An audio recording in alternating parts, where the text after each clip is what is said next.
Hey everybody, Stuart Bradley here, founder of the Career Accelerator program. Let's talk about bulletproof ways to convert job fairs into interviews. And this is going to be really helpful, especially now when most of the job fairs are online. I'm going to address ways to really take advantage of the online component of job fairs. So let's just jump right in. So we're going to talk about two things. We're going to talk about the right job fair philosophy, and then I'm going to address what to do before, during, and after the job fair so that you generate interviews. So let's just kind of jump right in here. So there are 5 points really relating to job fair philosophy. I'll go through them one by one.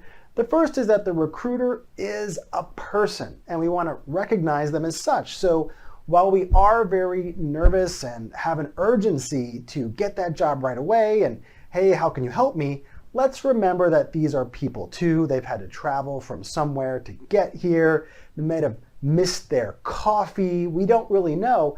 Let's treat them as a person. So let's, rather than saying, hey, you are a stepping stone to what I want, let's really greet them and see them as a person when we're interacting. That's one aspect of the philosophy. The next is recruiters are hiring to solve their problem. They're there because their company seeks to grow. They want to grow in profits and in sales. They're looking to get from A to B, and there's a gap between those locations. And so they're looking for someone to hire and address that part in the middle. They're looking to solve their problem.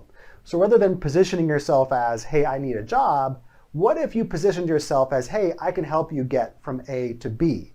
And doing some research about companies ahead of time really helps to determine what that part is, that middle part going from A to B. The next is the power of focus. So when you're thinking about, hey, what do I want to achieve in this job fair? There are kind of 2 ways to go about this. One is to say, hey, I just want any kind of interview. The other is to say, hey, I'm interested in doing, say, doing analytics.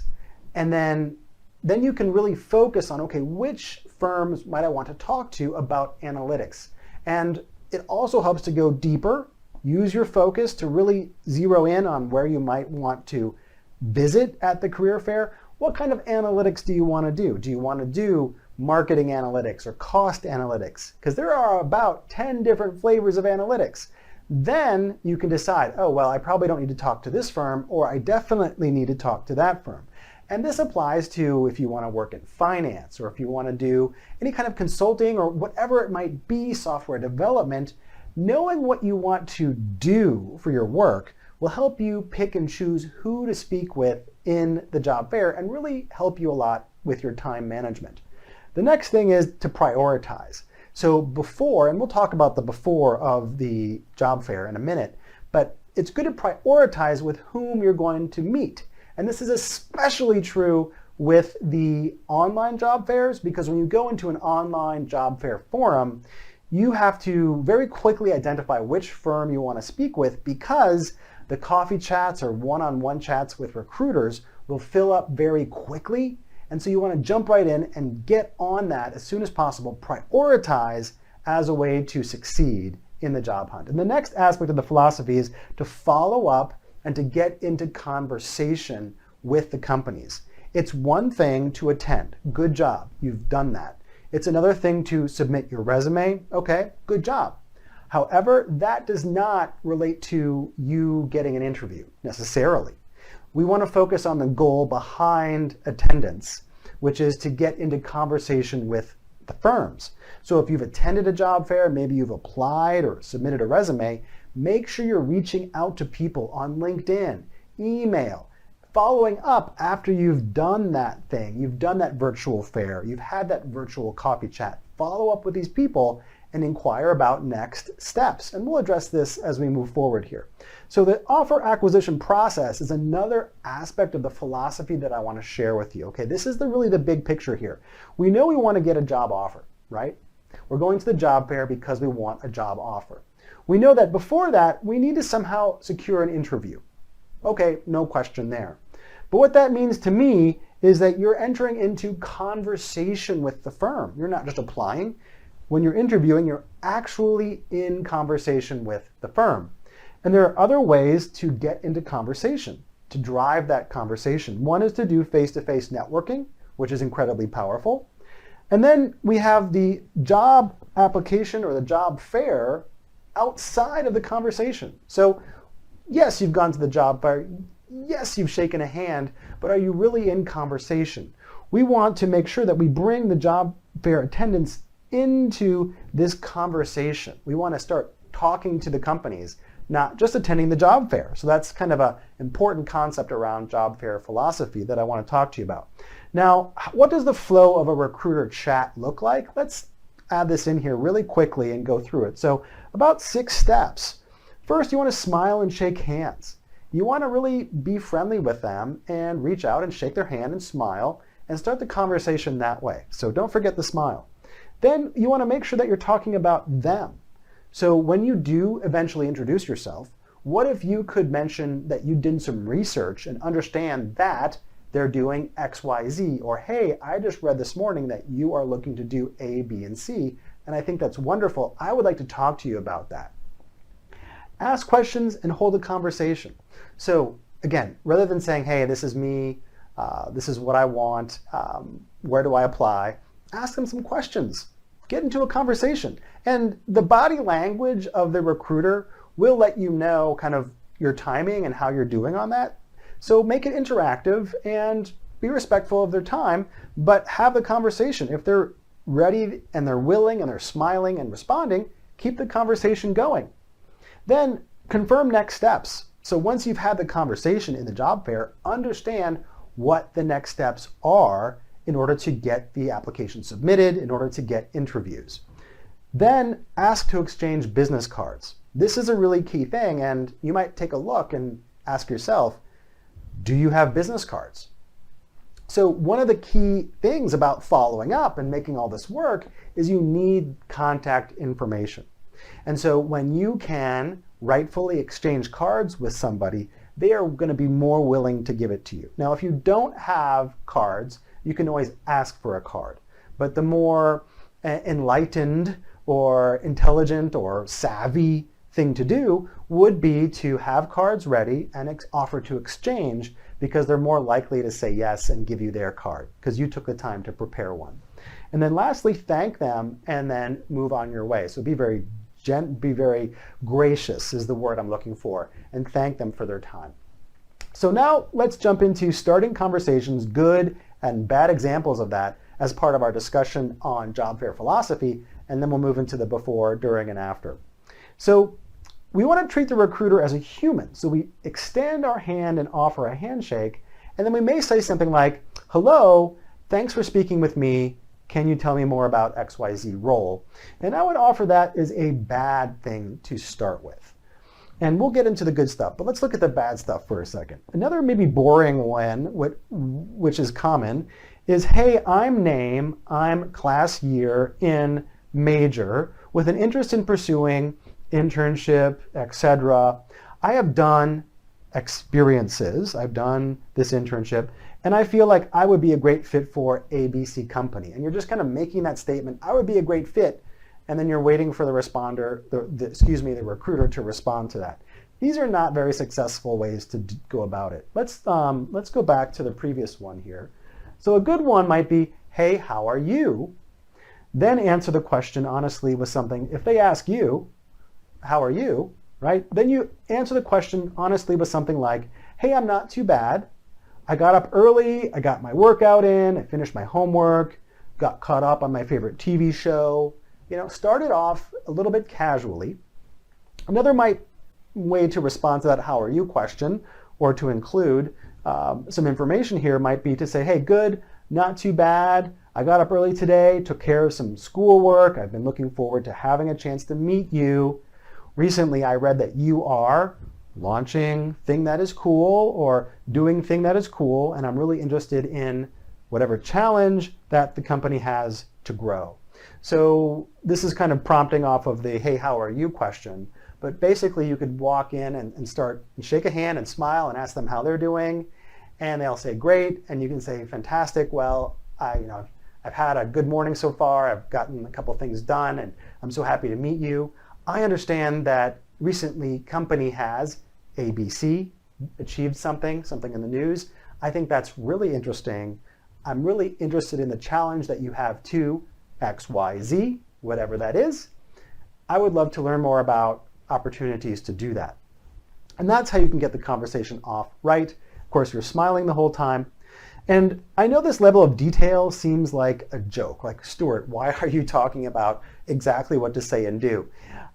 It makes all the difference, really. When you come in with some energy and with some research having been done, and you can mention something about their company in the news, that is such a game changer. You will really stand out, and I recommend it.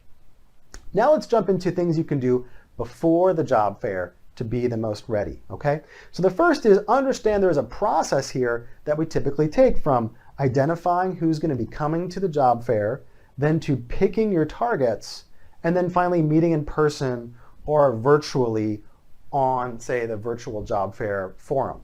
So keep in mind that you're gonna generally know who's coming to the fair. And so that's going to give you an opportunity to do some research ahead of time to understand, okay, what is happening with these companies in the news? What firms, what positions are they hiring for right now? Who are the people that are going to be there? And at this stage, you can already reach out to people over LinkedIn and say, email and say, hey, I understand you're coming into town, or you're going to be doing this virtual panel in a couple of days or weeks. I would love to connect with you now and get to know you. And then if they connect, you can start developing the conversation. A lot of times before a position is even announced publicly, HR and the teams will actually start building a short list of people they already know they want to interview. So you could already at this stage be getting an interview if you thought about that. And of course then being smart with your time, picking your targets, identifying who you want to talk to so your research is efficient, so your time spent in the forums is efficient. And then when you meet, executing on that in a smart way. So before the resume also includes things like your dress code, resumes, doing some research, and making the prioritization of your firm. So if you're in a dress code, if you're not familiar with dress code, if it's in person, I would say suit and tie. Let's not go as students. You might even get kicked out by the people roaming around who are trying to enforce that kind of thing. Come as you would in a professional setting, business casual minimum. In a suit is entirely appropriate. When you're doing this online, virtually, having a nice lit background, having a nice visual presence on the monitor, wearing a suit, entirely appropriate. Have resumes ready. So be ready to drop off your resume, have that ready, printed with you. And then, of course, virtually have it ready to send. Do research. Do research on the company so you know who you're talking to. And again, you'd be surprised how few people actually do that. Your ability to mention something about their company in the news will really impress them. And then finally, prioritization. So again, make sure you're using your time efficiently, especially in the virtual job fairs where coffee chat slots with the recruiters might fill up in just a couple minutes. So let's look at during the job fair and how you can maximize your chance of getting an interview during the job fair. So first of all, show up early. So if you can, if it's especially like an in-person event, you might be able to access the forum and even offer to help these people set up their booths or their tables. So that is a very good use of your time because you're going to get to know them and you're going to have this one-on-one time with them that no one else would have. Showing up early to the online fairs is also a good idea. Just being ready so when things start, you're familiar with the navigation of the portal and you're familiar with how to set up the coffee chats and things like that. Showing up early is also worth it if you just need to stand outside of the event room. If you're early in that discussion with these recruiters, you don't have to wait in line as long for your top choice of companies, and that's going to help you save a lot of time. The next thing I would say is warm up. So if you are really nervous about talking to somebody and you haven't done a lot of this, you could take a list of your firms from most attractive to least and pick one in the middle and go visit their booth or their portal first and just get kind of loosened up a bit and then move into your priority firms if you wish. That's one way to get warmed up if you're really nervous. Then follow your priority, as we discussed, And then iPad trick. So if you are somebody who has any examples of your work already performed, bring an iPad along. Bring it, if you have to, bring it on your phone and say, hey, I've been working on this project or this visualization or this analysis, and I wanted to just briefly show it to you if you had a moment, because I think this is relevant to what you're looking to do in this role. Bring an iPad along. Show them some of your work. That will really impress people. And then smile. Always be smiling. ABC. If you smile, someone's going to smile back, and that's going to create some nice chemistry between you. And then focus on conversations. When you are in the job fair, don't just think about, hey, here's my resume, and then move on. See if you can engage them in a conversation. How was their trip to the fair? How are they doing? Anything to get the conversation going, especially as it concerns news about the company, positive news about the company or their plans or their challenges that you can address. Now, after the job fair, super key. You think you've done your job, but maybe you haven't, because if you just showed up, well, there's more to do. So let's look at that. So after the job fair, you want to process any information that you've collected within 24 hours or 48 hours. So if you've given and received a business card, or if you've gotten contact information, or if you've received instructions to apply, make sure that you do that within 24 hours. And so an example would be, you meet someone at the job fair, they say, go and apply online. Okay, fine. You apply online, and then you reach out to that individual within 24 hours on their LinkedIn profile. You reach out, ask them to connect, indicating that you have applied. So really being proactive here and following up. Connect on LinkedIn, follow up, continue to network and apply. So I've just kind of covered all of these in just right away, right there. Once you've applied or once you've met somebody, follow up with them. Ask them if they can meet with you. Ask them what the next steps are. And if you have any questions about that, you're about to do something like this, I'm happy to talk to you in more detail about that. But you want to process any new information within 24 hours. You want to follow up. If you've applied, you want to let them know on LinkedIn that you've done so. You can also email them and let them know that you've done so. And then ask them about what the next steps might be in the process. And then you can continue to network and apply and follow up. So for example, you've submitted your resume, 3 to 5 days have passed, you haven't heard back, follow up. Hey, I wanted to follow up about my interest in XYZ role. I have applied and I would like to understand what the next steps are. All of these are really effective tactics to turn job fairs into interviews. Now, briefly just to conclude here, so research the firms, know who you're going to be talking to, and ideally know what their goals and challenges are when you talk to them. Identify your targets. Be specific, be intentional about who you're going to reach out to, so that saves you time on the research side and during the job fair. And lastly, drive forward with networking and following up with people. Just because they've attended the job fair doesn't mean that there's going to be any response from them to you. A lot of companies, they might attend job fairs just for branding purposes and may not even have a role necessarily available. But if you've attended the job fair and you've come in contact with their brand, they might actually have something for you if you follow up, even if they had nothing in the job fair to specifically offer. So follow up with networking and reaching out to people. Hey, it was so great to meet you at the job fair. I would really love to have a coffee with you. I would love to follow up with you about possible next steps for working in your ABC division. So these are just some things that I think could just really, just do wonders for your job fair, whether it is a virtual job fair or whether it is an in-person job fair. These can all be applied. And I think that people really do miss out when it's just a virtual job fair. On the other hand, today, most of our tools and technologies for getting jobs are digital tools and technologies. So if you have a job fair and it's virtual and you can't actually physically meet anybody, but you get a name, you can then immediately reach out on LinkedIn and show your enthusiasm by requesting to connect, by following up to have a coffee chat, by letting them know that you've applied when you did. Don't wait for anybody to find your application. Indicate that you've applied and get that on their radar. So thank you for watching, and I hope you love this training. All the best in your upcoming job fairs and converting them into awesome interviews.